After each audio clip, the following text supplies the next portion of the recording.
Je vais mettre ça sur YouTube. Là, je te laisse la main. Wow. Vous pouvez me dire sur YouTube.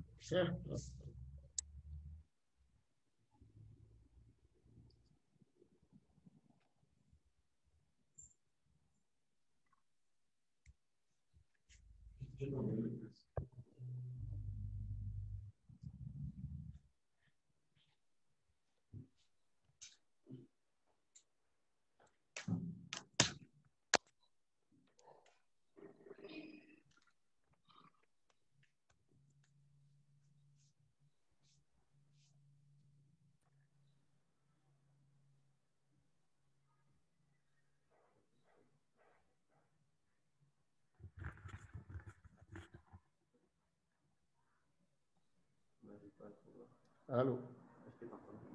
Allô? Allô? Vous m'entendez? Oui. Moi, 5 sur 5. Linda? Si, je vous reçois 5 sur 5. Parfait. Oui. Mais Linda, j'entends faiblement. Hein? Ah bon? Oui. Oh, D'accord, ça va un peu mieux là. c'est mieux? Oui, c'est mieux.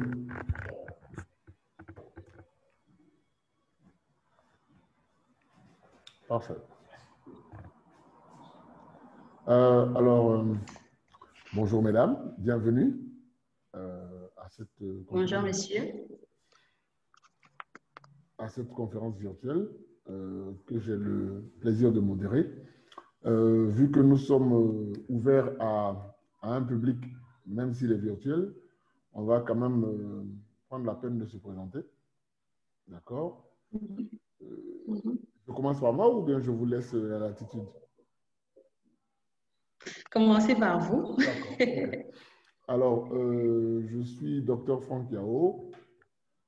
Je suis médecin inspecteur du travail en Côte d'Ivoire, en service à la direction de la santé et sécurité au travail, qui est une direction centrale du ministère de l'Emploi de l'État de Côte d'Ivoire. Donc, j'ai donc été contacté par HLC Group pour modérer cette conférence. Et c'est pour ça que vous me voyez devant vous. Donc, je vous laisse la parole avant qu'on attaque le vif du sujet. D'accord. Donc, j'y vais.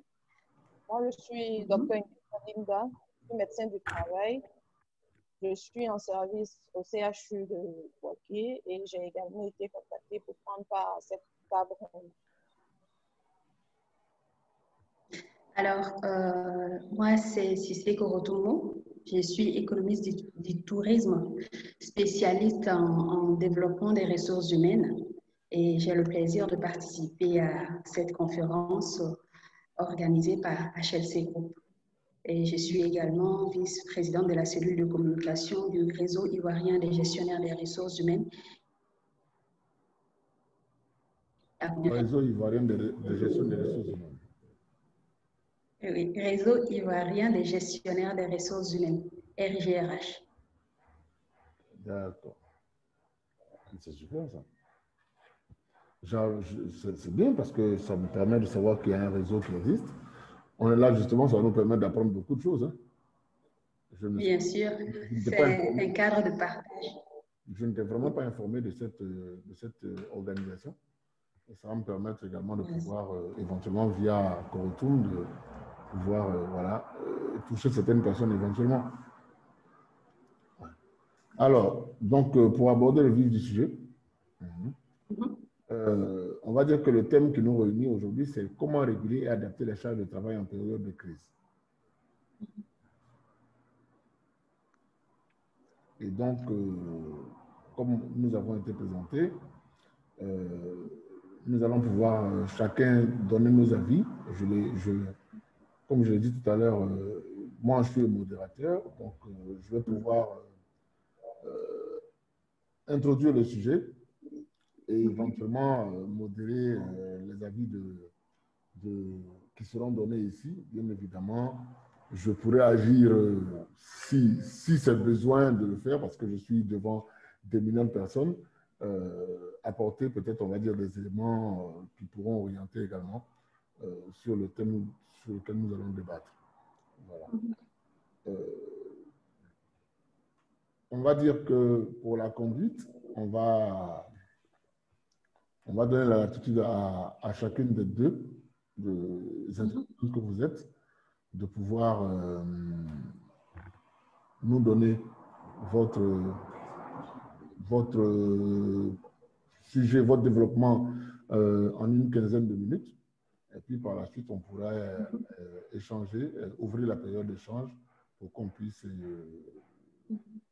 répondre aux préoccupations qui nous seront éventuellement soumises. Voilà. Donc, on va commencer par Korotoum. C'est mieux? Ou bien on commence par Linda? Avec plaisir, il n'y a pas de D'accord, problème. donc Korotoum, c'est Jetalo. D'accord, c'est bien. Alors, je vais partager mon écran. D'accord. Je vais couper ma vidéo pour qu'on puisse avoir Korotoum en version plus large.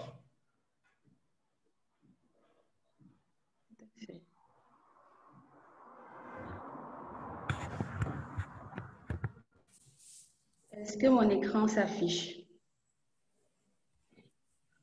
Non, pas encore. Les aléas de la technologie. Donc, je reviens. Partage d'écran.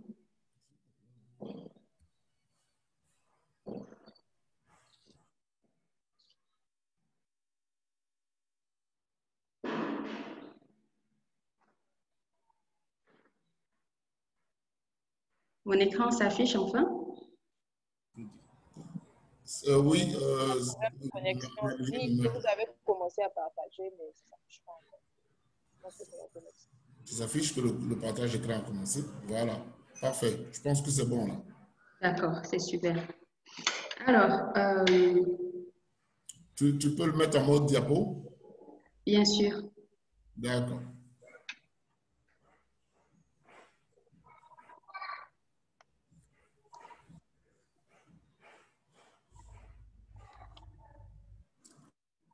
Ça s'affiche bien, correctement? Correct là. C'est correct maintenant. C'est bon. J'ai le plaisir de vous partager ma petite expérience en matière de régulation de la charge du travail. Donc, il faudra retenir que nous n'avons pas vécu cette crise de la COVID-19 en Afrique et plus particulièrement dans le secteur hôtelier, comme cela s'est tenu dans d'autres entreprises ou secteurs d'activité. À l'entame de ma présentation, je vous partage cette citation intéressante de Henri Salvador, qui est un grand humoriste français, qui dit ceci: « Le travail, c'est la santé, et ne rien faire, c'est également la conserver. » Donc, autrement dit, je suis en bonne santé quand je travaille, mais je conserve également ma santé quand je ne fais rien. Paradoxal, n'est-ce pas? Nous n'avons jamais autant apprécié le fait d'avoir une activité génératrice de revenus qu'en ces temps de crise. La citation met tout simplement en exergue le fait que le travail peut fortement impacter la santé si cela ne fait pas l'objet d'une régulation optimale. Donc, de ce fait, comment réguler la charge du travail dans un contexte de crise? Donc, c'est l'épineuse question à laquelle je vais essayer d'apporter des éléments de réponse. Commençons par la notion de charge de travail. Jacques Leplat, qui est l'un des pères fondateurs de l'ergonomie, l'a définit de la manière suivante. La charge de travail est à la personne qui la pratique. Donc, ceci peut être un coût physique, psychique ou un coût se rapportant au temps de la personne. Donc, quand vous regardez l'image qui s'affiche sur l'écran, vous voyez que la notion de ressources est au cœur de ce concept.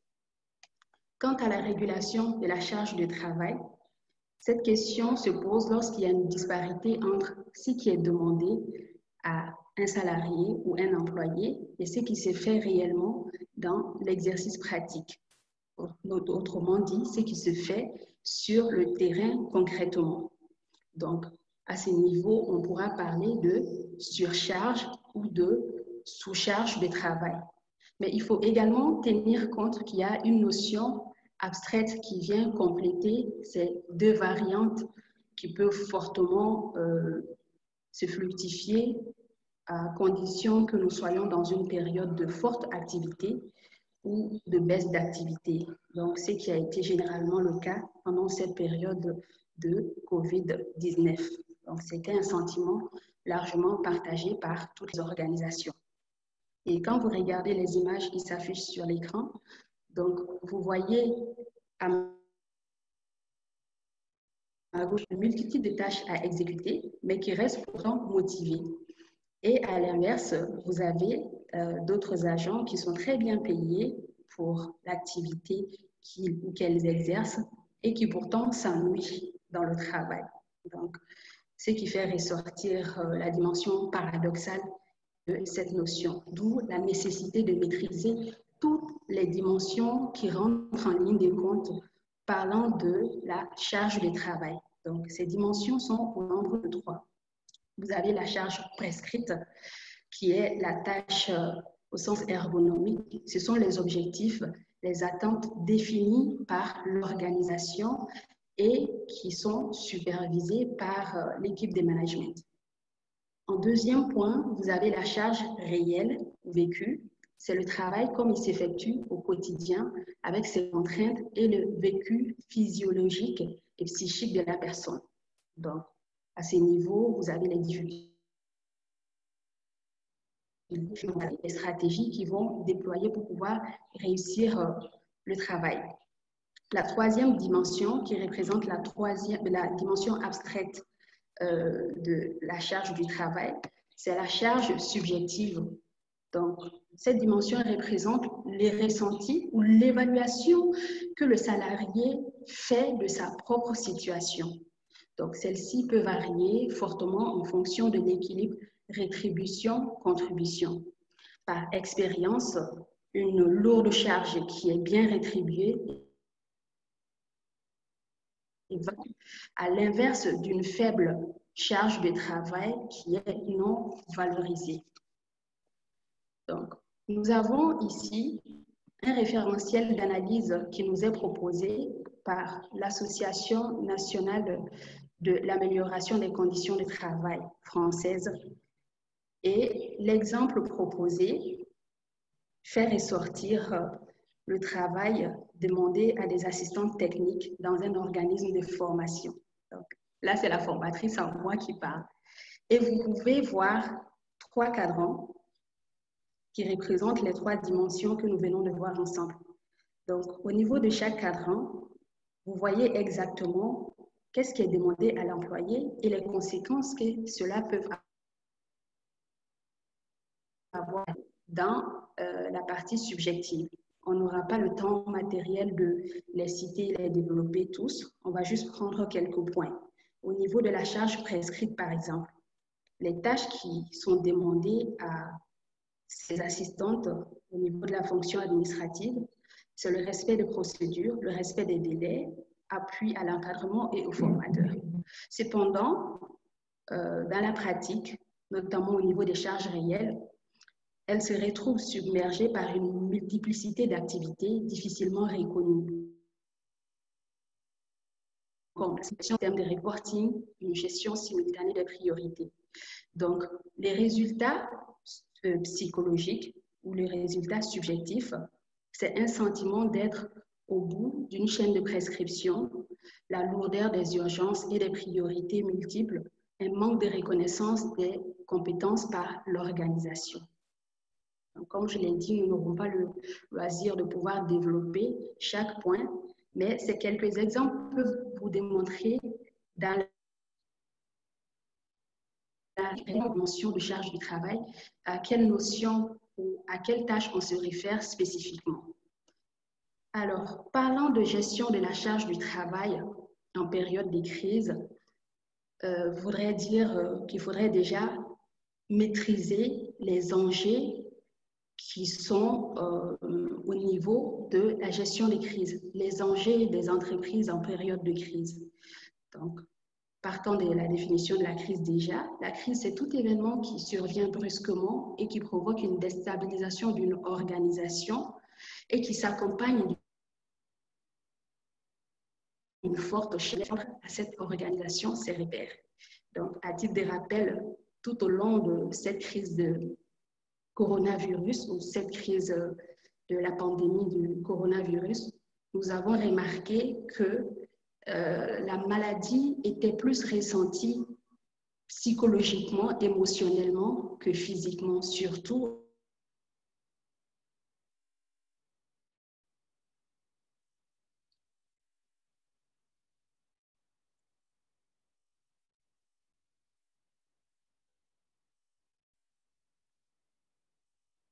la santé.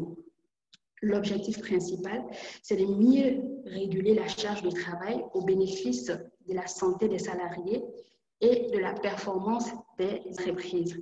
Cependant, dans le secteur hôtelier, comme je l'ai dit à l'instant, l'expérience que nous avons vécue est très différente de celle des entreprises qui avaient la possibilité de délocaliser leur activité, c'est-à-dire faire du télétravail, sachant que nous, notre activité se déploie de façon simultanée. Durant toute la durée de la crise, nous y sommes encore, hein, mais on va dire pendant la période de pic, nous savions que les frontières étaient fermées, les hôtels ne recevaient plus de clients, donc plus de clients, plus d'activités. Et l'enjeu à notre niveau est plutôt comment faire pour pouvoir sauver les emplois tout en sachant qu'il n'y avait plus d'activité génératrice de revenus. Et pour ceux qui ont suivi un peu l'activité, vous savez qu'en Côte d'Ivoire, nous avons enregistré une perte de plus de 400 milliards de francs CFA dès le premier trimestre de la crise. Et les statistiques prévoyaient une dépréciation des chiffres d'affaires à hauteur de 70% si la crise s'étendait avec cette intensité jusqu'au mois de septembre. Mais Dieu merci, c'est, on va dire, depuis le mois d'août, nous enregistrons une petite amélioration de la situation, donc, ce qui fait que l'espoir est permis à notre niveau. Cependant, pour pouvoir justement maintenir les emplois, nous avons dû procéder à une réduction du personnel sur le terrain, sans pour autant les renvoyer en mode chômage technique total. On a opté plutôt pour une option de chômage technique. Et nous avons réorganisé les plannings par la mise en place d'un système de rotation par agent et par département afin de pouvoir maintenir les équipements en bon état. À la différence de certains hôtels, au niveau du Radisson, nous avons plutôt gardé l'établissement ouvert parce que fermer l'établissement aussi pouvait engendrer d'autres dégradations de l'entité, donc ce qui n'était pas souhaitable. Et par ailleurs, au niveau de la formation, nous disposons d'une plateforme de formation propre à l'établissement et les entreprises, les agents de l'entreprise ont accès à cette plateforme même en dehors des heures de travail. Donc, ce qui fait que durant cette période d'accalmie, ceux qui voulaient renforcer leurs capacités pour la reprise avaient la possibilité d'aller sur cette plateforme-là pour pouvoir prendre des formations complémentaires. Maintenant, quant à la gestion de la crise sur le terrain, il faut savoir que nous sommes une organisation internationale affiliée à beaucoup de programmes et des labels liés à la santé, à la sécurité et également des normes en relation avec les questions d'hygiène. Donc, toutes les mesures relatives à l'hygiène, à la santé et à la sécurité étaient des pratiques déjà courantes au sein de notre organisation. Donc, ce qui a fluidifié la mise en place des mesures requises durant la pandémie. Donc, voici brièvement l'expérience que nous avons vécue au sein de notre structure pendant la période de pic de cette pandémie, sachant que nous y sommes toujours. Cependant, il y a un modèle de régulation qui a été développé, toujours par l'Agence française d'amélioration des conditions de travail. Et ce schéma est applicable à toutes les organisations, que ce soit le secteur hôtelier ou toute autre activité économique. Donc, c'est un schéma qui s'articule autour de 3 axes spécifiques.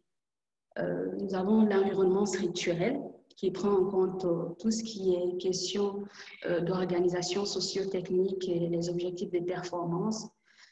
Et en deuxième lieu, le modèle d'analyse que nous avons vu précédemment par l'exemple des assistantes techniques de formation. Et en troisième point, le processus de régulation qui fait ressortir les enjeux spécifiques dont il faut tenir compte en période de crise. Disposition pour la réalisation pratique ou le déploiement pratique du schéma de régulation sont dans un premier temps la planification. Donc, pendant la période de planification, il faudra faire ressortir au niveau de chaque cadran quels sont les objectifs spécifiques visés. Dans la prescription, par exemple, il faudra procéder à une évaluation du temps nécessaire pour la réalisation des activités. Et au niveau des charges réelles, il faudra prendre en compte les heures non précieuses. Donc, au niveau de la charge perçue, il faudra prendre en compte les souhaits des collaborateurs et prévenir les sentiments d'inéquité. Retenons que la régulation de la charge de travail prend plusieurs dimensions en compte. Il ne s'agit pas d'un dispatching de dossiers ou un dispatching d'activités, mais tenir compte de toutes ces dimensions concrètes et abstraites afin que chaque agent engagé dans le processus puisse se sentir, on va dire, traité de manière équitable. Il faudra également faire l'inventaire et l'adaptation des moyens qui sont mis à la disposition des agents pour la réalisation de l'activité. Donc, ceci voudrait dire qu'il faut également prévoir les règles d'usage des outils numériques. Donc, il faudra vérifier si tous les agents maîtrisent parfaitement les outils numériques qui vont être mis à leur disposition. Parlant de ceux qui avaient la possibilité de l'utiliser pour le télétravail. Donc, il faudra également prendre en compte les contraintes externes, les temps de trajet, les contraintes familiales, etc. Ensuite, notre deuxième levier d'action, c'est le suivi. Après le déploiement de programmes, il faudra suivre la mise en application, donc élaborer et partager des indicateurs d'activité de manière collective. Et il faudra tenir des sessions de compte rendu et publication de l'activité au fur et à mesure de l'évolution de la situation. Donc, faire remonter les tâches non prévues, ce qui nous permet de pallier toutes les questions d'inéquité.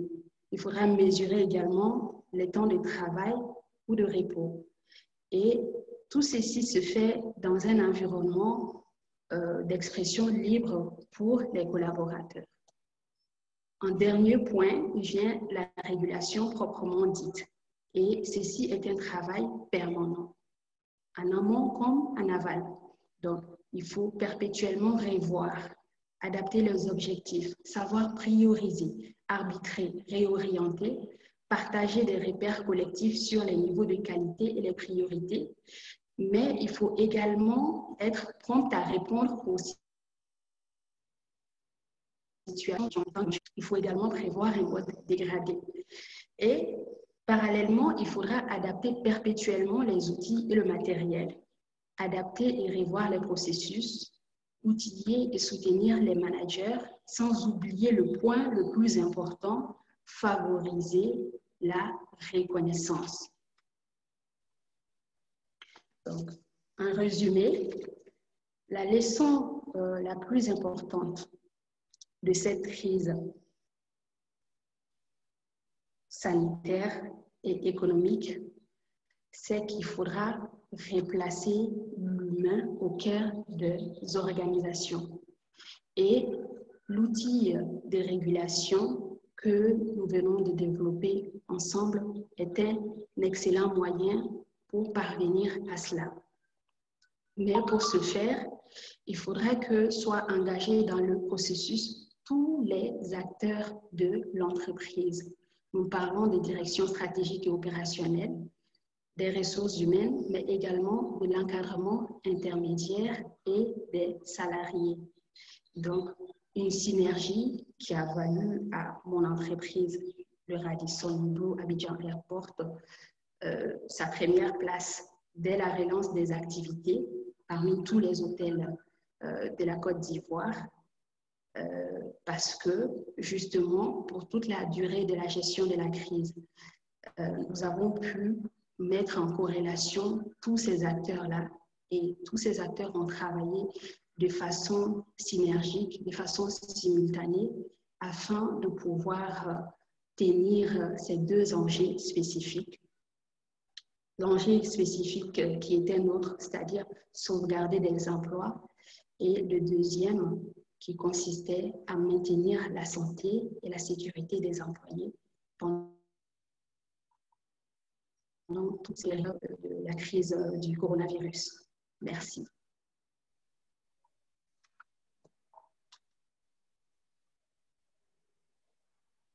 Franck? Oui, oui, je suis là. Allons-nous passer à la partie des questions où Linda va passer et Non, puis après... on va déjà prendre la... Vous m'entendez?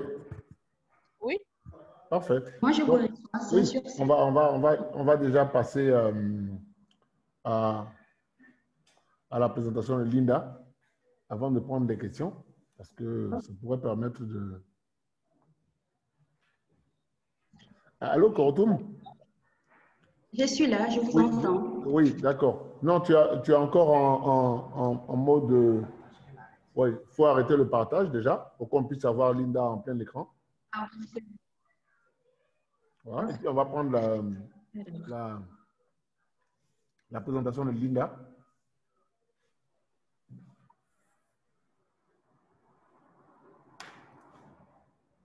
Et j'essaie de partager. il faut que... voilà. Donc, pour moi, c'est bon. J'ai arrêté le partage. C'est bon? On entend encore. Oui, on a Linda maintenant qui commence son partage. D'accord? D'accord, c'est bon. Alors, Linda, Merci pour ta présentation. on passe à ta présentation. Je vois le thème, gestion des lieux de travail en période de COVID-19. Docteur Nguessan Linda, tu as la parole. D'accord. Merci, docteur Yao. Merci pour ta présentation sur la gestion de la charge de travail en période de crise. Plusieurs fois dans l'exposé, tu as dit qu'il fallait toutefois prendre en compte la santé et la sécurité des travailleurs à tous les niveaux de la gestion de la charge de travail. Donc moi, je me permets de parler de cette gestion de la santé et la sécurité des travailleurs en période de COVID-19.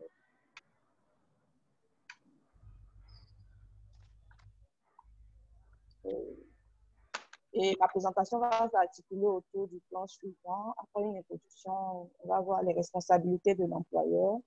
Ensuite, le rôle de l'employeur dans la protection de la santé des travailleurs et du lieu de travail. Enfin, l'obligation des travailleurs en matière de sécurité et de santé. La pandémie coronavirus actuel est une situation inédite à l'échelle mondiale et des mesures ont été prises par l'Organisation mondiale de la santé et les autorités sanitaires du monde entier dans le but de réduire la contamination, la propagation de cette maladie infectieuse. Des mesures également au plan national ont été prises, par exemple la fermeture des frontières, la mise en quarantaine obligatoire pour des passagers ou des travailleurs venant de voyage, la restriction à la circulation, l'interdiction des grands rassemblements. Et toutes ces mesures-là ont entraîné de vastes changements dans la vie quotidienne des personnes et aussi dans les activités professionnelles. Donc, si de nombreuses entreprises ont établi et appliqué des plans de continuité, pendant cette pandémie, tous les employeurs doivent se préparer pour faire face à mesure que la pandémie s'étend. Et pour faire face au COVID-19, ces employeurs-là doivent évaluer les risques, réviser et établir des plans de continuité, identifier et atténuer les risques qui découlent de cette exposition et promouvoir l'hygiène. Donc, de manière générale, l'employeur a le devoir de garantir la sécurité et la santé de ses employeurs et des autres personnes qui sont présentes sur le lieu de travail. Et ce, en période de crise ou en dehors de la crise. Donc, même quand on est en train de gérer la charge de travail, il faut aussi penser à la santé et la sécurité des travailleurs qui sont au cœur de l'activité professionnelle. Donc, cela va consister à offrir et à conserver un environnement de travail sans risque pour la santé et la sécurité. Et mettre des installations qui permettent aux travailleurs d'effectuer leur travail dans de bonnes conditions. Et cette obligation de l'employeur est légale et elle est mondiale et toutes les législations, même nationales, en parlent. Donc, d'abord, quelles sont les responsabilités de l'employeur en matière de santé et sécurité au travail? Donc, l'employeur doit préserver un lieu et un environnement de travail sûr et sain pour ses employés. Il doit gérer les travailleurs qui sont malades ou qui peuvent avoir été exposés. Et, en dernière position, donner des instructions aux travailleurs quand cela est nécessaire. Qu'est-ce qu'on entend par la préservation du lieu et de l'environnement de travail sûr et sain? Donc, même s'il n'y a pas une législation particulière en matière de COVID-19 sur la responsabilité de l'employeur, comme nous avons dit plus tôt, la responsabilité de l'employeur est légale et impose à celui-ci d'assurer un environnement de travail sûr et sain pour ses travailleurs et les personnes qui séjournent dans son environnement de travail. Et en ce sens, l'employeur va devoir prévenir tout risque qui est présent dans le milieu de travail en identifiant les risques. Ici, ça sera en identifiant les risques d'exposition possibles au virus de la COVID-19 et en adoptant des mesures nécessaires pour maîtriser ces risques. Donc, cette obligation de l'employeur va se faire sous conseil du médecin du travail. Le médecin du travail qui est le pont entre la santé, c'est-à-dire le côté sanitaire et le côté professionnel, va apporter son appui, va apporter son expertise dans la préservation d'un milieu de travail sûr et sain pour les travailleurs et pour les personnes qui séjournent sur le lieu de travail. La deuxième responsabilité de l'employeur est de gérer les travailleurs qui sont malades ou qui peuvent avoir été exposés. Donc, selon l'Organisation mondiale de la santé, on a les signes les plus courants de la maladie à coronavirus qui sont la fièvre, la fatigue, la toux. Donc, ce sont des signes qui sont généralement bénins et qui vont survenir progressivement.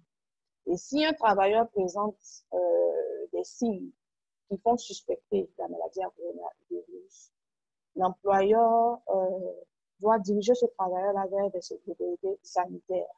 Donc, s'il y a un médecin du travail ou un médecin dans l'entreprise, il s'agira de conduire ce travailleur vers le médecin du travail ou le médecin de l'entreprise, ou encore mettre un plan d'action en place pour que lorsqu'on a un cas d'exposition au virus du corona, le travailleur soit pris en charge.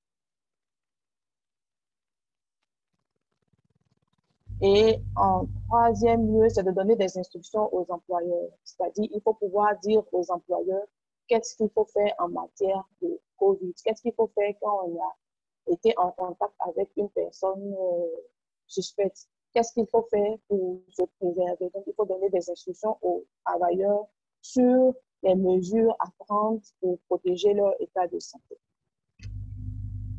En second plan, nous allons voir le rôle de l'employeur dans la protection des travailleurs du lieu de travail après avoir vu leurs responsabilités légales.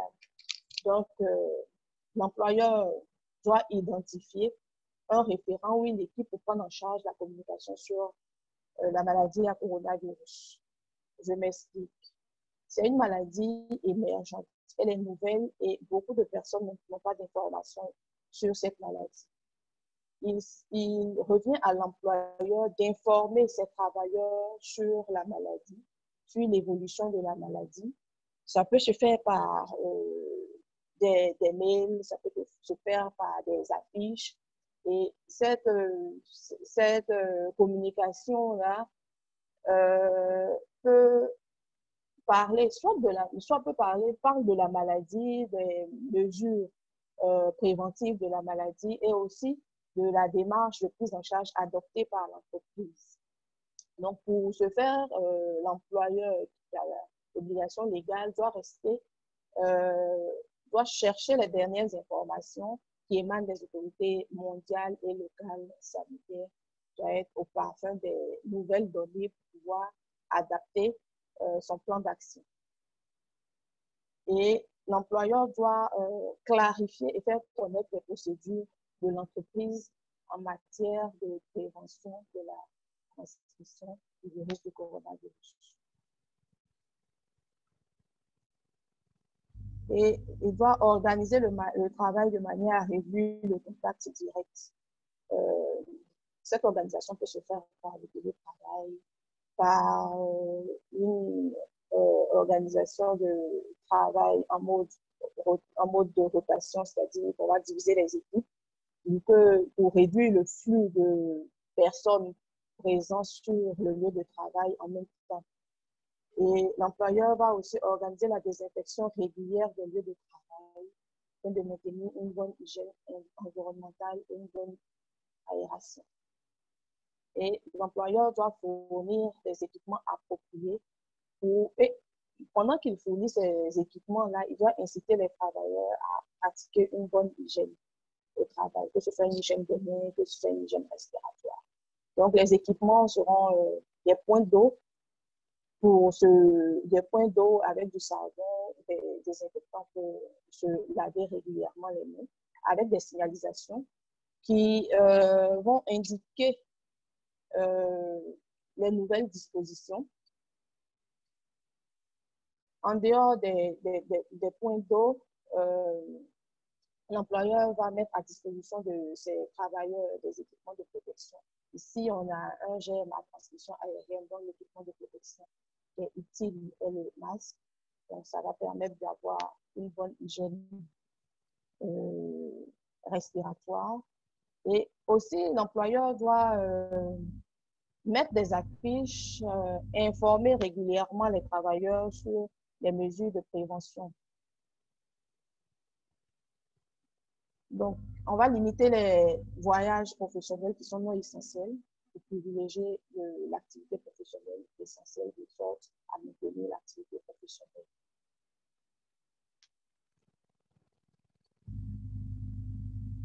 Le rôle de l'employeur dans la protection des travailleurs et du lieu de travail sera également de demander aux travailleurs de rester chez eux ou de travailler depuis leur domicile quand on a des symptômes qui font évoquer un COVID-19. Ce sont des symptômes qui sont analogues à ceux de la grippe. Donc, lorsqu'on fait la fièvre, on va demander aux travailleurs de contacter le médecin et de ne pas venir sur le lieu de travail pour ne pas mettre en péril la santé des autres. et pour se soigner soi-même, de rentrer en contact avec le médecin selon la procédure qui a été établie préalablement par l'employeur et mise à disposition des travailleurs. Et enfin, l'employeur va aider à maintenir une distanciation sociale entre les travailleurs et entre les travailleurs et les clients. Et cette distanciation sociale ou physique va se traduire par la mise en place de modalités de travail flexibles, comme nous avons dit tantôt, et à accroître l'espace physique entre travailleurs, et aussi à instituer, à mettre en place des barrières physiques pour protéger les travailleurs. À côté de toutes ces obligations de l'employeur, l'employé est le point focal de l'activité professionnelle et l'employé est le point focal de la santé et la sécurité. Le point focal parce que tout ce qui concerne la santé et la sécurité se rapporte à l'employé, au travailleur pour lui permettre d'exercer dans un environnement de travail sûr et sain. Donc, c'est vrai que l'employeur aura mis les mesures en place, mais il revient aux travailleurs d'adopter des comportements professionnels sûrs, d'utiliser correctement les dispositifs et les équipements de protection qui ont été mis à disposition par l'employeur et d'appliquer des bonnes pratiques d'hygiène. Parce que si l'employeur incite, met des points d'eau, incite à faire le lavage des mains, par exemple, à porter le masque, met à disposition les masques et que l'employé n'adopte pas tous ces comportements, le travail sera vain. Cette protection de la santé et la sécurité des travailleurs ne sera pas efficace. Donc, l'employé ou le travailleur doit également informer son employeur s'il savait qu'il présente des symptômes pour que celui-ci puisse le prendre en charge. Donc, pour conclure, nous disons que la santé et la sécurité au travail est une obligation qui est faite par l'employeur. Que ce soit en période de crise ou non, l'employeur doit mettre tout en œuvre pour protéger la santé et la sécurité des travailleurs en prenant compte des risques existants et des risques naissants avec la pandémie actuelle. Je vous remercie. Allô?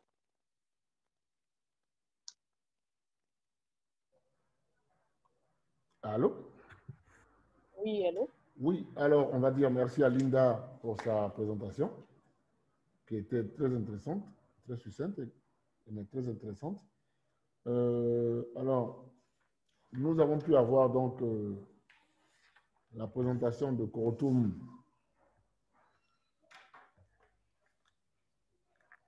nous avons pu avoir donc la présentation de Korotoum et de Linda. Pour essayer de résumer brièvement, Korotoum nous a parlé de la régulation de la charge de travail, avec notamment les trois dimensions telles que qui étaient la charge prescrite, la charge réelle ou vécue et la charge subjective ou ressentie. Elle nous a également évoqué le principe de référentiel d'analyse de la charge de travail, qui était un outil utilisé déjà en France, qui avait été utilisé et bien utilisé en France, et qu'on pouvait reproduire dans la situation actuelle, particulièrement dans cette période de crise que nous vivons,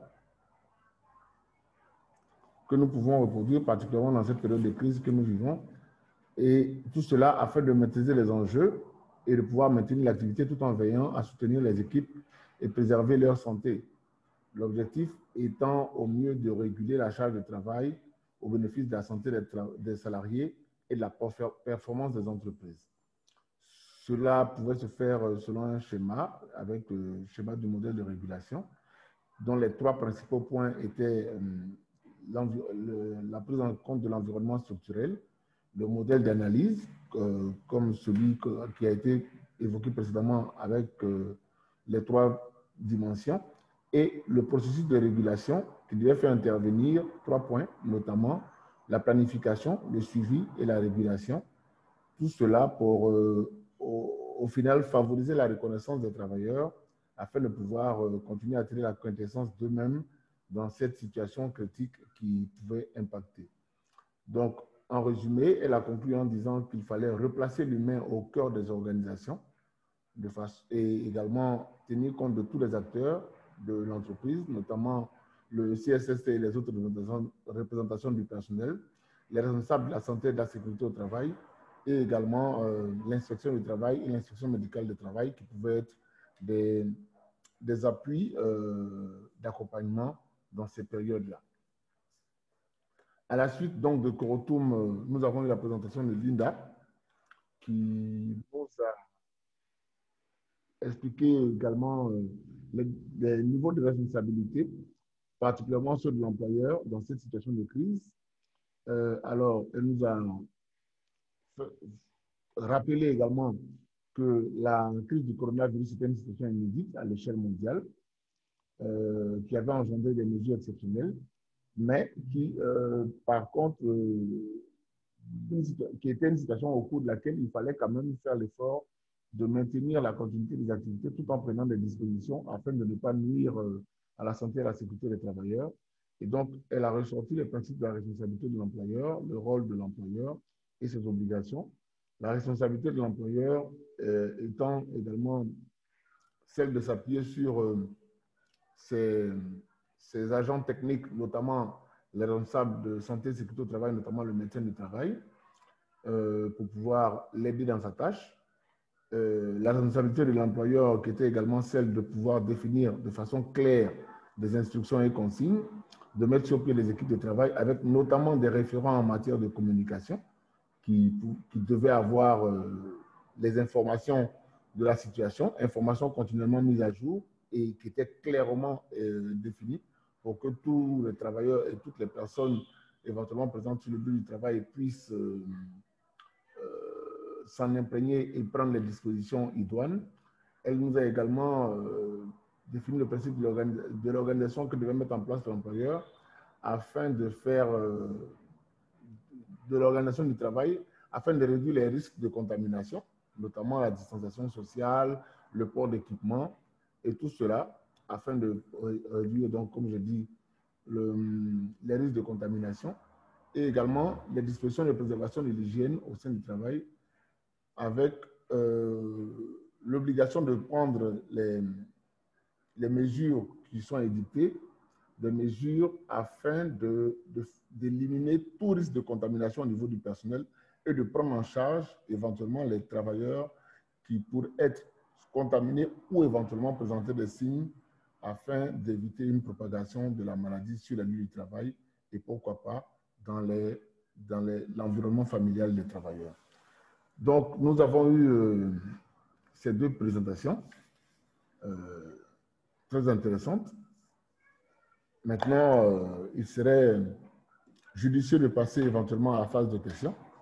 Si éventuellement également Corotum ou Linda ont des éléments à apporter, à ajouter, nous serons également heureux de pouvoir les lire, enfin de pouvoir les entendre afin de pouvoir savoir ce qu'il en est, ce qu'il est important d'ajouter. Alors, nous avons déjà deux questions. La première, qui est de ABG, qui nous dit « Nombreux sont les employés qui sont plaints d'une surcharge de travail en télétravail. Quel est votre avis sur cet état de fait? Comment y remédier pour favoriser la santé de ces derniers? Et de quels moyens dispose le manager pour évaluer la charge prescrite, celle réelle et celle prévue ?» Alors, je pense que cette question-là s'adresse à tout le monde, mais on va demander particulièrement à Corotum, puisque c'est elle qui a évoqué ce thème-là de façon plus pointue, de pouvoir nous apporter éventuellement la réponse. Alors, merci Franck pour la question. Je pense que la réponse à cette question, je l'ai développée dans la présentation. Le moyen d'évaluation, ce serait déjà de faire une bonne planification en amont. Ce qui s'est passé avec beaucoup d'entreprises, une crise, cette crise sanitaire, personne ne la prévoyait. C'est vrai que dans la plupart des organisations, tu parles des grandes organisations, des crises qui a des moyens à sa disposition pour pouvoir agir dès l'apparition d'une crise. Mais une crise sanitaire, je ne pense pas que des organisations aient pu développer des outils de gestion d'une crise de cette envergure et de cette nature-là. Mais toujours est-il qu'avec une bonne planification en amont, on a la possibilité de pouvoir, on va dire, suivre, parce que j'ai parlé des leviers d'action. Il y a la planification en amont qui nous permet de prioriser les tâches urgentes. Parce qu'on est en période de crise, une période spécifique où on va dire que le déploiement des tâches quotidiennes ou de toutes les tâches quotidiennes n'est pas forcément requise. Donc, dans la planification, on va faire ressortir que les tâches urgentes dans le cadre ou dans le cas échéant où on n'a pas eu le temps ou toute la latitude de prévoir, de planifier, ce serait maintenant de faire un suivi cas par cas, jour pour jour. Et ça fait partie des leviers d'action que j'ai évoqués également. Il faut suivre de façon régulière qu'est-ce qui s'est fait réellement sur le terrain par rapport à ce qui est demandé. Est-ce que telle ou telle tâche dans la pratique se révèle être superflue ou bien nécessaire pour pouvoir être gardée sur la liste des tâches à exécuter.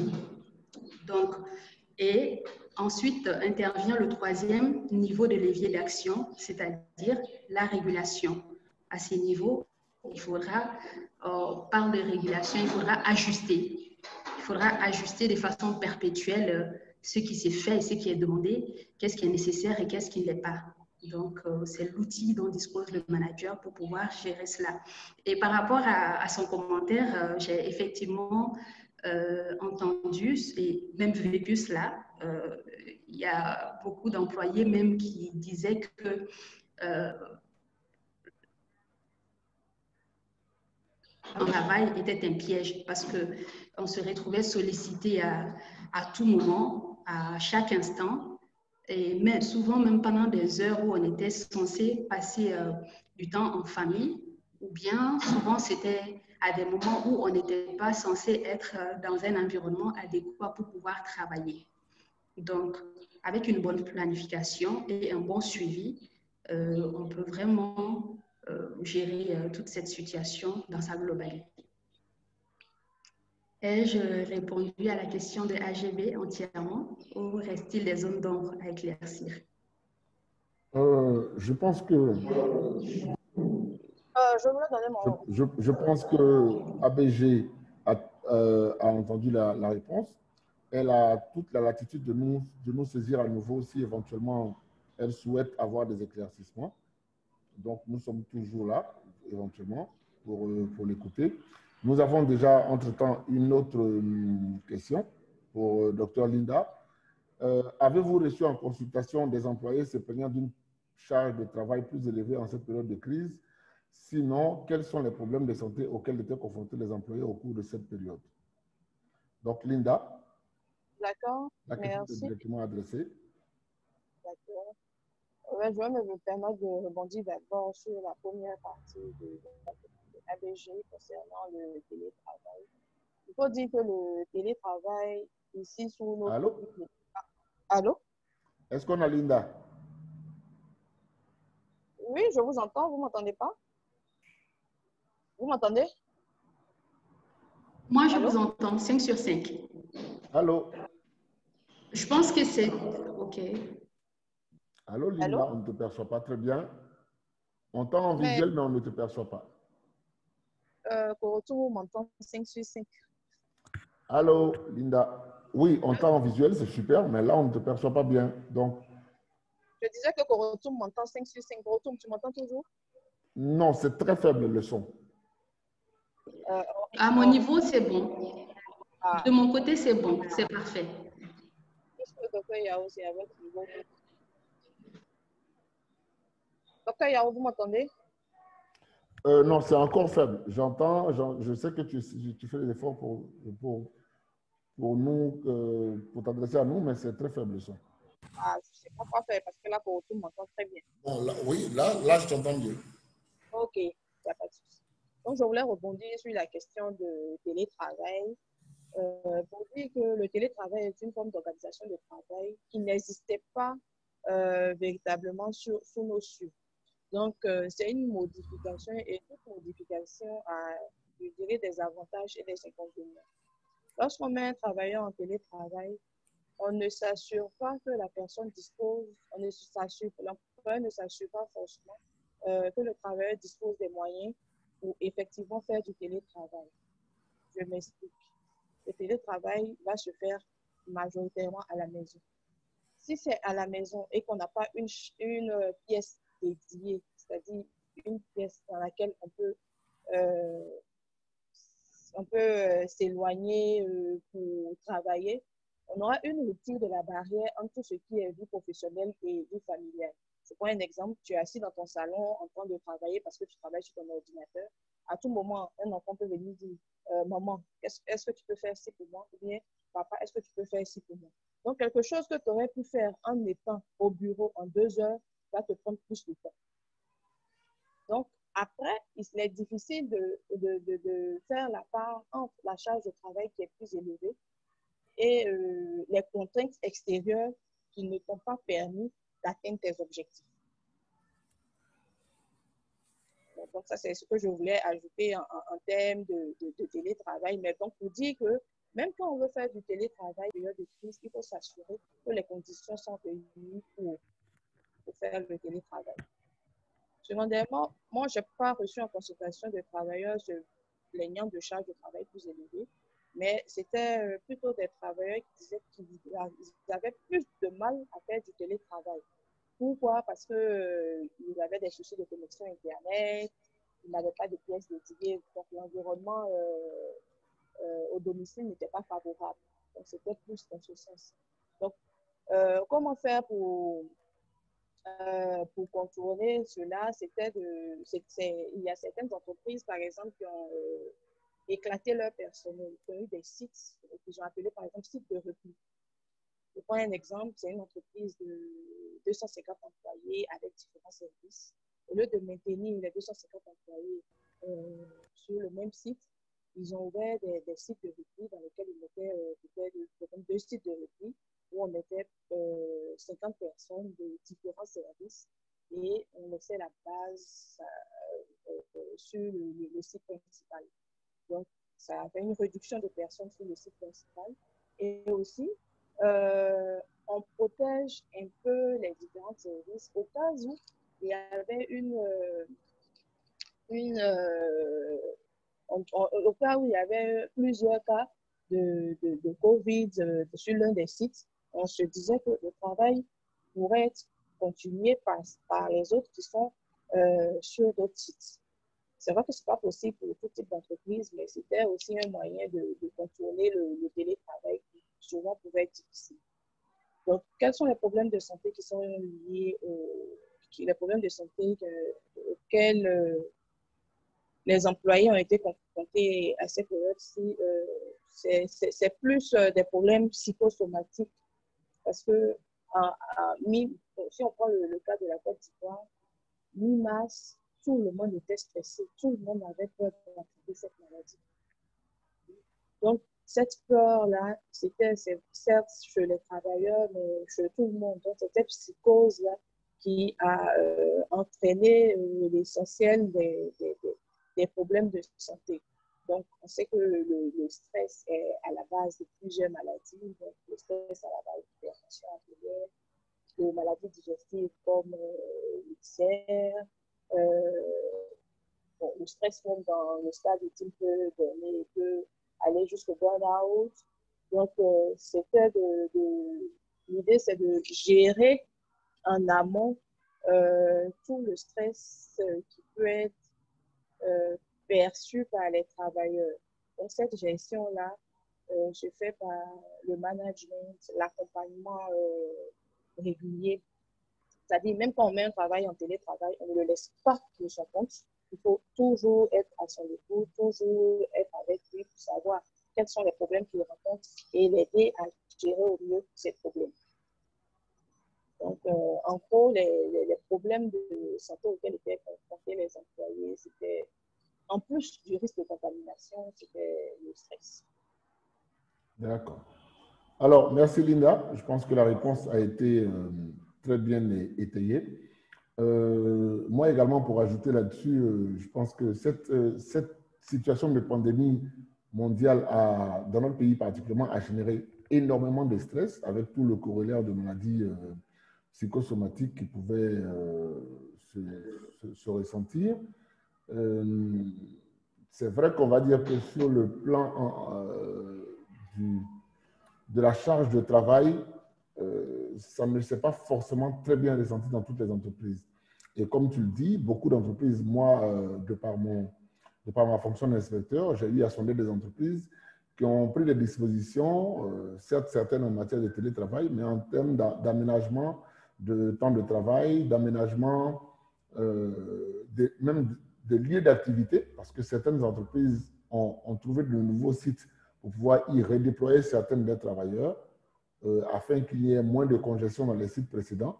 Certaines entreprises l'ont fait. D'autres également ont pris beaucoup de dispositions sur les lieux habituels de travail de façon à ce que le travail puisse se faire par rotation et éviter la congestion de façon à limiter les risques de contamination. Voilà.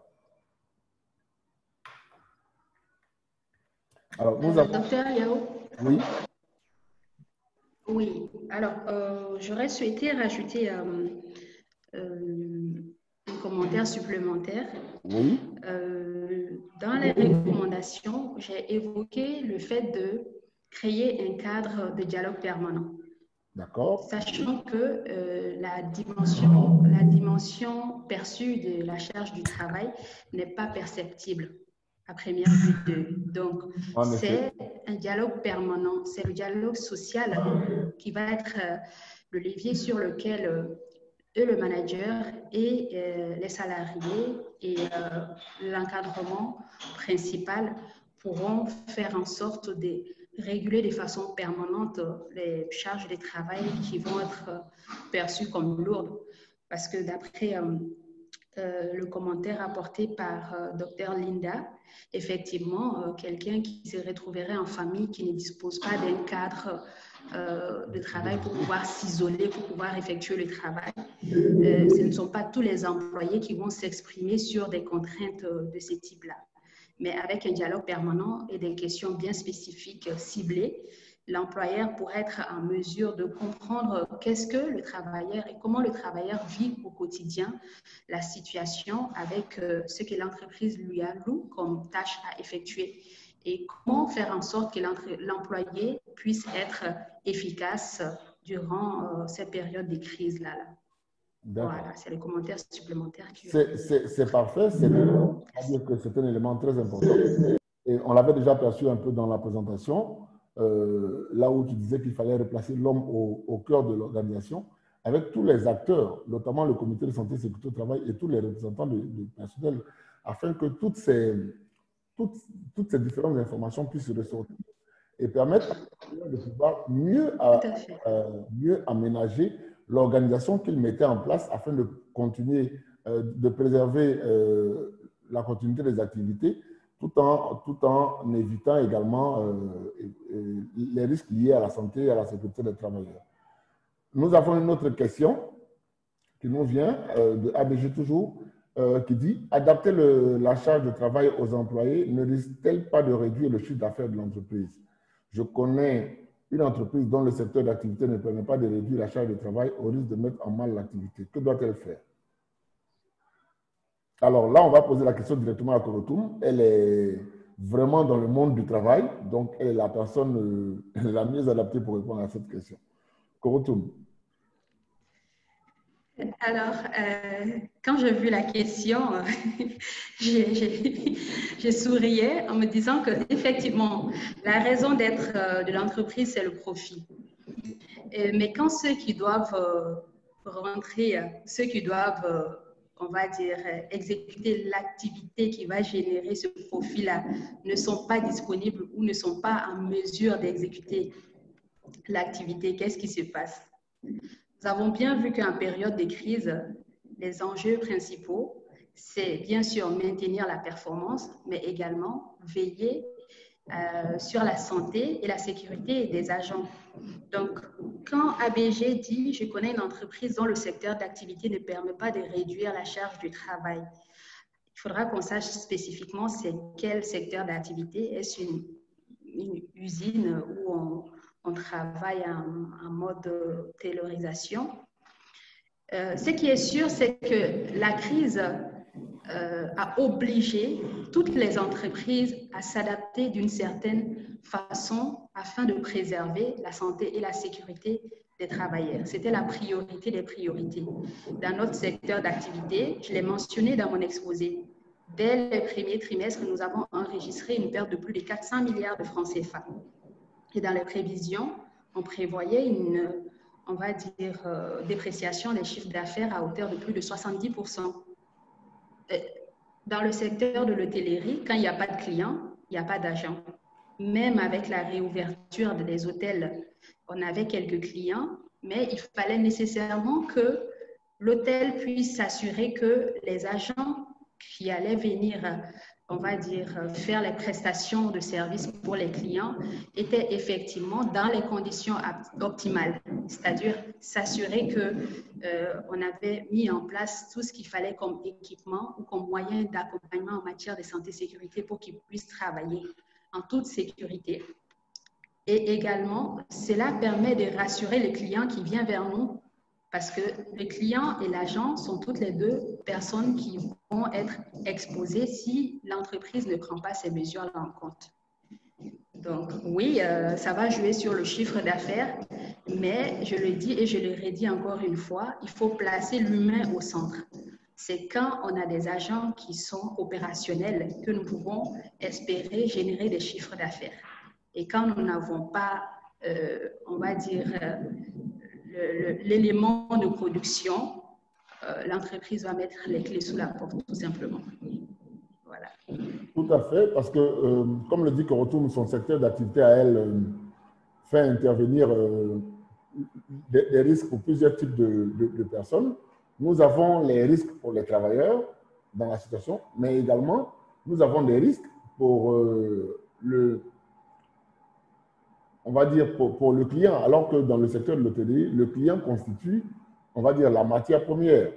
Donc, il faut éviter également à la fois le risque pour le travailleur et le risque pour le client, ce qui est une problématique assez difficile à mettre en route, en œuvre. Et ce n'est pas forcément la même chose pour une entreprise qui marche dans le système, une usine, par exemple, qui marche dans le système de la téléorganisation, et ce n'est pas forcément la même chose. Mais ça a été vraiment intéressant qu'au niveau du système hôtelier, des dispositions aient été prises de façon à ce que on va dire, ça n'explose pas. Parce que vous imaginez, même avec la réouverture, il faut maintenir des mesures de façon à ce que les clients puissent être à l'abri et en même temps maintenir des mesures de façon à ce que les travailleurs puissent être à l'abri. Ce qui n'est pas le cas dans toutes les entreprises. En tout cas, merci Corotoum pour cette brillante réponse. Je retiens que la réponse principale de Corotoum rencontre le dernier alinéa de l'article 41.1 du Code du travail qui dit « adapter le travail à l'homme ». Ça, c'est une des, on va dire, c'est une des dispositions fortes de notre nouveau Code du travail et une des dispositions également très fortes de l'Organisation mondiale de la santé. C'est important de le dire pour donner également notre niveau de réponse par rapport à la conférence que nous avons. Il faut dire que l'article 41.2 du Code du travail stipule, et ça c'est pour parler à la suite de Dr Linda, stipule que pour l'employeur doit prendre, pour protéger la vie et la santé de ses salariés, toutes les dispositions utiles. Voilà. Donc, l'employeur est chargé de pouvoir réfléchir à tout ça. Si son chiffre d'affaires doit baisser, c'est vrai que, comme Corotoum l'a dit, l'entreprise, son leitmotiv, c'est de faire du profit. Mais si le chiffre d'affaires doit baisser, tout en tenant compte du principe qu'on maintient la santé et la sécurité de ceux qui produisent, je veux dire, on doit réussir. Parce qu'on ne va pas faire du chiffre d'affaires en perdant sa capacité de production. Ce serait un chiffre d'affaires éphémère qui, au bout de quelque temps, va s'effondrer et de façon plus importante. Alors, nous avons toujours une autre question de ABG qui dit que des conflits sont nés ou naissent souvent du fait que dans certaines entreprises, certains travailleurs ont été déchargés et d'autres surchargés. Cela a-t-il plus source de motivation que de bien-être? Comment sortir de cette situation? Bon. Donc, on va dire que cette situation a fait que certains travailleurs ont été délestés de certaines charges quand d'autres avaient des charges supplémentaires. Et ça a été source de motivation chez certains. Comment sortir de cette situation? Voilà. On va poser déjà cette question à Korotou. Éventuellement, on pourra, Linda et moi, y apporter des additifs en fonction de ce que nous aurons eu à vivre comme expérience. Alors, cela nous ramène toujours à l'utilisation de l'outil de régulation que nous venons de développer ensemble, parce que justement, cet outil prend en compte toute la complexité de la nature humaine. Dans sa dimension, nous avons parlé de ce que l'entreprise attend effectivement de l'employé, parlant de la charge prescrite que nous allons définir comme étant la feuille de route ou la fiche de description de poste ou des tâches. Alors, quand ceci est clairement défini, il faudra que derrière, l'équipe de management puisse s'assurer effectivement qu'à tous les niveaux, non seulement à poste égal, il y a un partage équitable des tâches, mais on a la phase des dimensions subjectives qui est le ressenti, qui va être favorisé par soit la valorisation ou la reconnaissance de la supervision ou de la hiérarchie par rapport à ce que le travailleur effectue. Donc, deux agents, un qui avait une multitude de tâches à exécuter, mais qui était resté motivé, dynamique, et de l'autre côté, un agent qui est super bien payé et qui avait plutôt une faible charge de travail, mais qui ne se sentait pas pour autant valorisé. Donc, la perception de l'agent, c'est ça qui rentre en compte au niveau de la motivation ou de la démotivation. Quand je sais que ce que j'effectue est bien vu et accompagné par les moyens de reconnaissance, que ce soit des simples mots de remerciement ou des simples mots de félicitations pour avoir fait aboutir tel ou tel projet, ou bien des émoluments sur le plan financier, je resterai motivée malgré la complexité des tâches que j'ai à exécuter.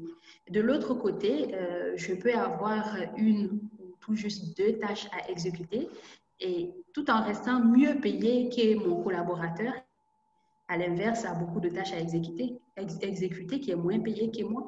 Mais si en face, je n'ai pas une hiérarchie qui valorise mon travail, et ça, c'est une expérience que j'ai vécue antérieurement, souvent, nous avons des collaborateurs qui démissionnent des entreprises et cela étonne même des équipes de management en disant « et pourtant, il avait un bon poste, un poste de responsabilité, il était très bien payé, mais si derrière, je ne sens pas mon travail valorisé au sein de l'entreprise, je pourrais difficilement, on va dire, motivé. Quand je parle de valorisation, je ne me sens pas utilisée à la hauteur de mes compétences et de mes connaissances du métier. Donc, à ce niveau, la question de dialogue revient toujours. La question de dialogue revient toujours. Dans le suivi, il faut mettre en place des moyens techniques pour évaluer régulièrement l'exécution des tâches, mais également, il faut continuellement dialoguer avec les équipes pour pouvoir faire ressortir les écarts, les inéquités et y remédier.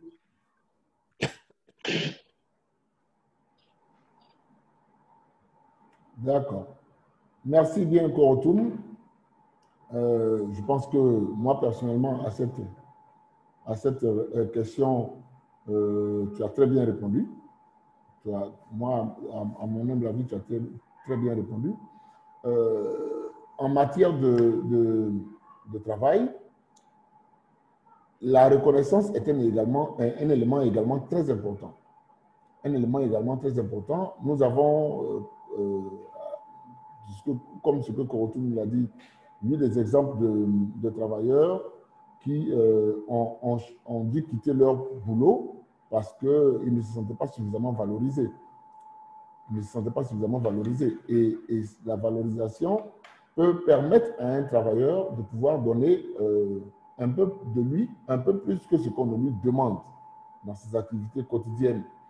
Il faut également donc que les employeurs qui sont amenés à faire varier les tâches de leurs différents travailleurs tiennent compte de cet état de fait.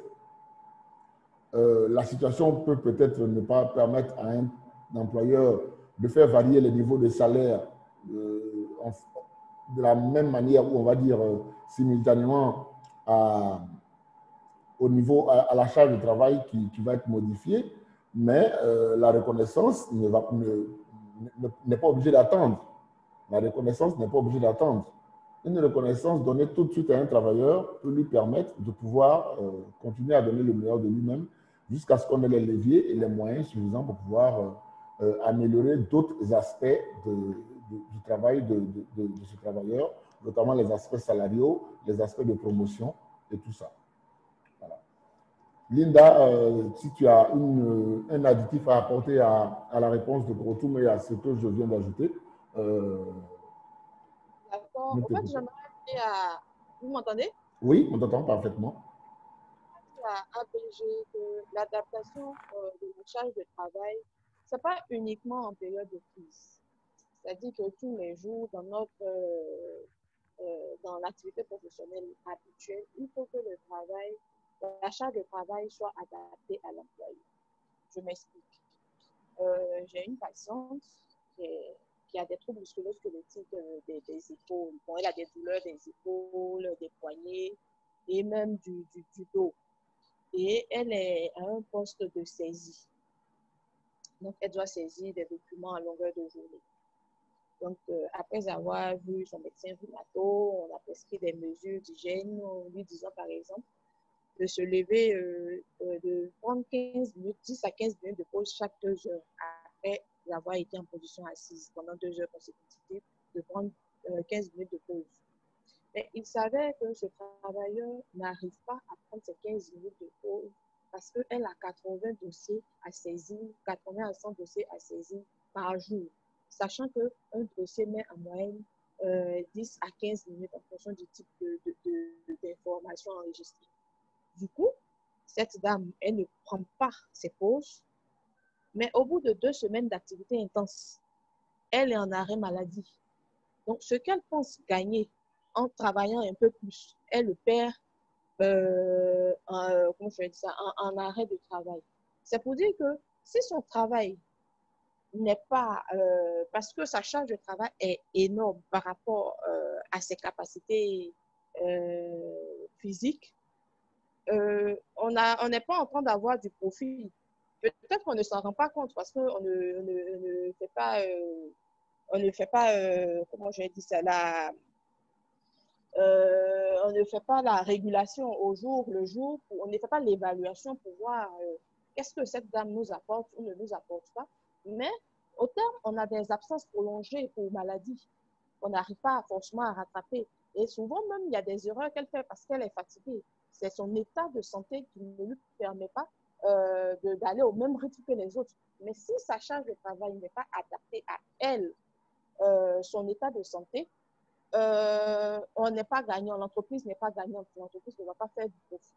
Donc, c'est pour ça qu'à tout moment, pour tout employé, il faut adapter la charge de travail. Il faut prendre en considération, comme Korotoum l'a dit, le travail ressenti.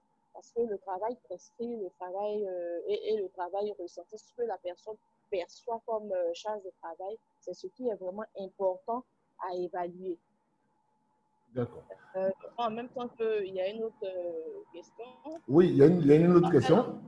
Il y a une autre question que je vois. Docteur Linda, que doit faire l'entreprise quand l'employé de cette entreprise refuse d'être déchargé de son travail parce que cela va induire une réduction de salaire? Il préfère maintenir son niveau de charge de travail afin d'avoir les primes et autres avantages pour assurer ses charges. Alors, Linda, avant que tu n'ajoutes, moi, je vais commencer à répondre à cette question.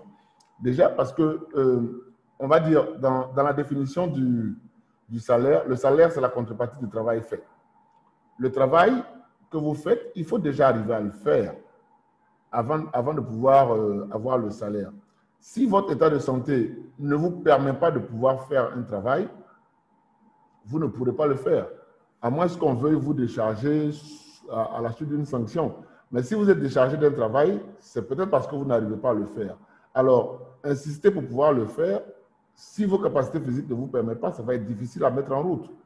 Si vos capacités physiques ne vous permettent pas de pouvoir faire ce travail, ça va être difficile de vous mettre en route. Et là, en ce moment, vous risquez d'impacter durablement votre contrat de travail parce que là, votre employeur peut vous sanctionner pour, on va dire, pour insuffisance de rendement. Et la sanction peut aller jusqu'à la rupture du contrat de travail. En ce moment, vous aurez perdu la totalité de vos gains plutôt que d'accepter une réduction de ceci et d'en faire une adaptation. En tout état de cause, la charge de travail devra être adaptée à la capacité du travailleur à tenir cette charge de travail-là. Si le travailleur insiste pour avoir une charge de travail qu'il ne peut visiblement pas tenir, alors ça va être difficile sur le principe de pouvoir avoir des moyens pour pouvoir assurer ses charges, d'avoir une charge de travail qui ne correspond pas à ses capacités physiques en tant que telles. Linda, tu peux... Je veux dire que je ne pense pas que ce soit une négociation entre le travailleur et l'employé concernant la charge de travail. Si on se rend compte que le travailleur n'est pas capable d'atteindre les objectifs, je pense que le corollaire, c'est qu'on ne tire pas de profit. Tant qu'on ne tire pas de profit, oui, ça ne sert à rien de vous dire que je maintiens mes charges de travail parce que je peux le faire. Mais les objectifs sont là. Si tu ne peux pas, tu ne peux pas. Si tu ne peux pas, tu ne peux pas. Tu ne peux pas dire que je veux forcément. Je ne pense pas que ce soit à négocier. Oui, elle a posé une question à la suite.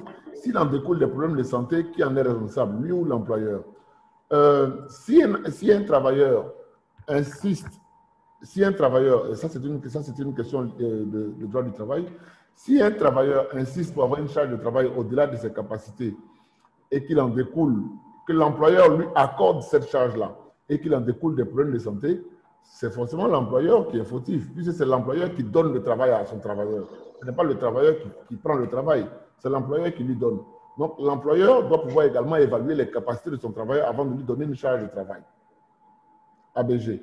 L'employeur doit évaluer les capacités de son travail avant de lui donner une charge de travail. S'il décide de lui retirer sa charge de travail, une certaine charge de travail, parce qu'il estime que le travailleur ne peut pas la tenir et que le travailleur insiste et que l'employeur cède au désir du travailleur, l'employeur va assumer. Parce que aussi bien les capacités de la personne ne permettent pas de tenir, si vous lui donnez du travail et qu'il en découle des problèmes de santé, si éventuellement c'est prévu par la loi, bon, si c'est professionnel et indemnisable, ça va suivre son cours. Mais sinon, éventuellement, ces problèmes de santé-là peuvent, d'une certaine manière, être imputables à l'employeur, parce que c'est lui qui aura donné cette charge de travail à son salarié. Maintenant, c'est ça le principe de la responsabilité de l'employeur, de pouvoir veiller sur la santé et la sécurité de ses travailleurs. Il doit pouvoir donner la charge de travail en fonction de la capacité de son travailleur. Et c'est pour ça qu'il faut évaluer les risques, évaluer la santé et la sécurité de ses travailleurs et évaluer la sécurité dans l'environnement de travail. Aussi, j'aimerais ajouter que l'employeur qui s'intègre... Docteur Yao? Oui.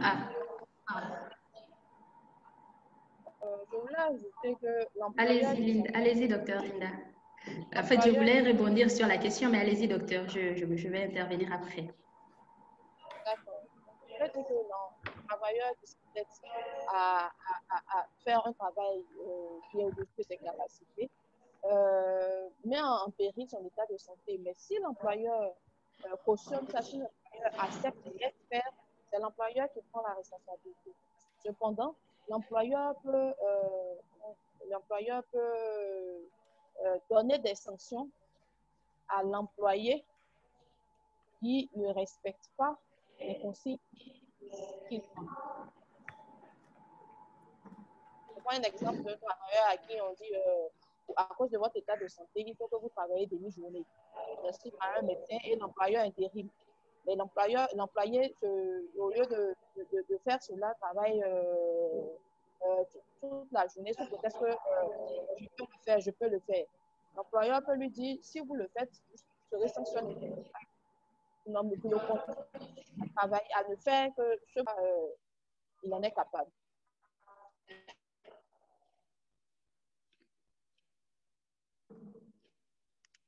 Allô? D'accord. En fait, cette question est très, très intéressante. Vu comme ça, on peut situer facilement les responsabilités, mais dans la pratique, c'est assez complexe. Et c'est une situation que nous avons déjà vécue au sein de mon organisation.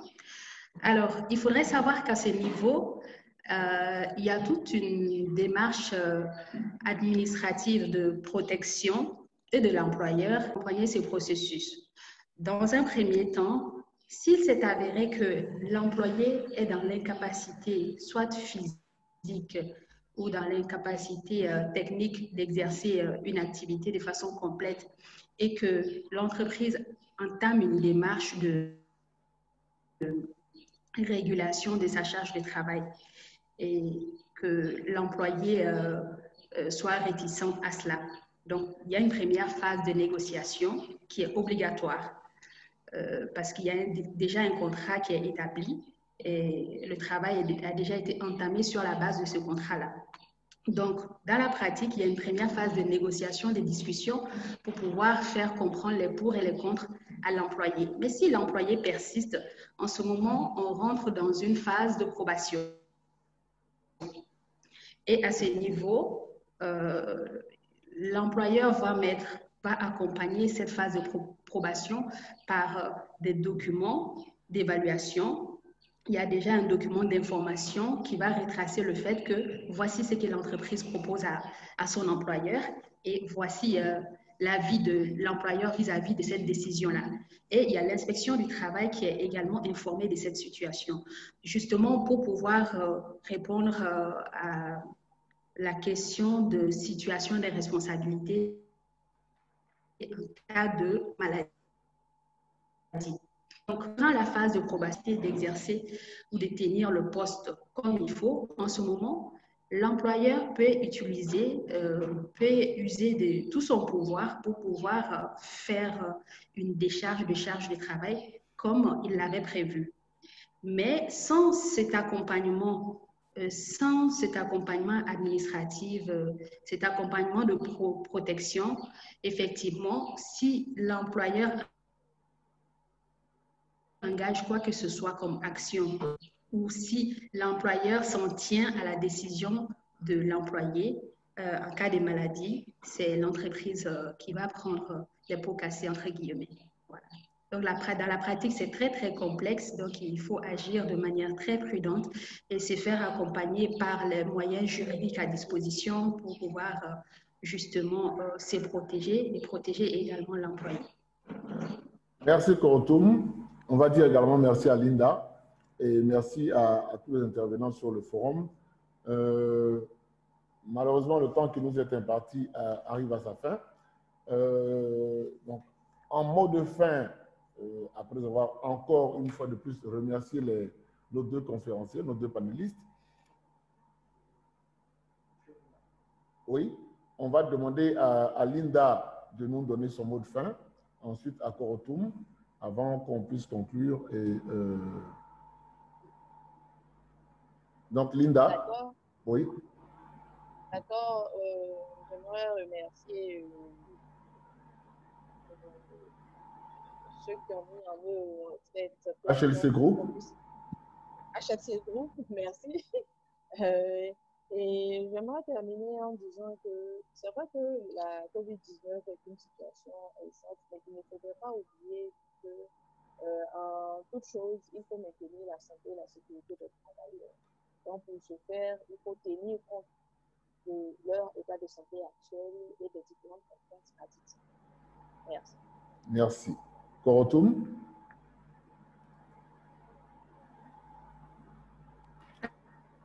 Alors, moi, on ne remerciera jamais l'initiative et également remercier mon réseau, le RIGRH. À titre d'information, docteur Yao, Oui. le RIGRH, c'est le plus important réseau des gestionnaires des ressources humaines. D'accord, Donc, c'est le parfait, je réseau qui note. regroupe Je pense les que je vais vous directeurs contacter et très les bientôt. professionnels de la fonction des ressources humaines. Parfait. On vous accueillera avec plaisir. Pas de souci. Alors, en mot de fin, je dirais que cette crise sanitaire nous a fait prendre conscience de toutes les insuffisances dans l'exercice, de toutes les insuffisances de l'environnement du travail et faire ressortir tous les outils qui existent déjà, mais que nous n'utilisons pas de façon efficiente afin de maintenir le pari de la performance tout simplement. Et la régulation, bien sûr, c'est nécessaire en période de crise, mais c'est également nécessaire, comme l'a dit Dr Linda, c'est un outil qu'il faut utiliser même en dehors de la période de crise afin de toujours maintien de la santé des employés. Merci. Merci Linda, merci Korotoum. On voit également que ABG nous remercie pour nos réponses et nous adresse ses félicitations. On va dire merci à HLC Group qui a permis cette conférence virtuelle, mais qui nous a permis à tous de pouvoir apprendre et de poser des questions sur certains aspects qui étaient encore pas très nets. Nous avons tous appris, tous les participants. Moi, pour conclure, je vais dire que cette situation de Covid-19 est une situation inédite, certes, mais c'est une situation qui doit être pour nous un levier pour préparer et améliorer la législation en matière de santé et sécurité au travail, afin que, nous ne souhaitons pas, mais pour des situations qui pourraient arriver à ébranler de façon importante le monde du travail, nous puissions avoir des dispositions plus claires, des dispositions plus accessibles à tous, afin de pouvoir mettre tous les travailleurs à l'abri en ce qui concerne les problèmes de santé, mettre également les employeurs à l'abri pour ce qui est du fonctionnement de leur entreprise, et puis tous les bénéficiaires qui sont les utilisateurs, qui sont le public, qui sont nos consommateurs, nous permettre à tout ce monde-là de pouvoir être également dans les bonnes dispositions.